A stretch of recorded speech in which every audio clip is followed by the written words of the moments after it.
Binigyang diin po ni Pangulong Ferdinand Bongbong Marcos Jr. sa kanyang ikatlong State of the Nation Address ang mahalagang papel po ng mga guro sa pagpapatibay ng sektor ng edukasyon sa bansa.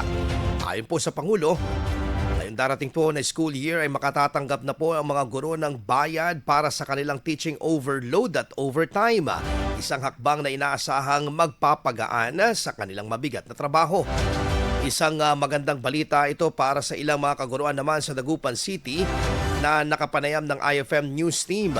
Ngunit anila, mahalaga ring matiyak na magiging panay o pantay ang mga lituntunin at batayan ng bayad para sa lahat ng paaralan.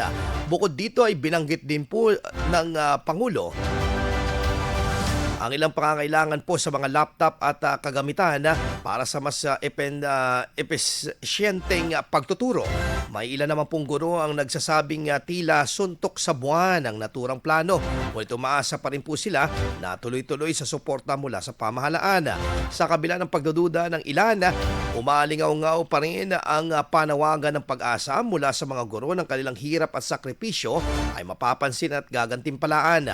Samantala, iginit po ni Pangulong Marcos Jr. na prioridad sa kanyang administrasyon ang edukasyon kung kaya't ilalaan ang mas malaking pondo sa mga programang pangkaunlaran sa sektor ng edukasyon.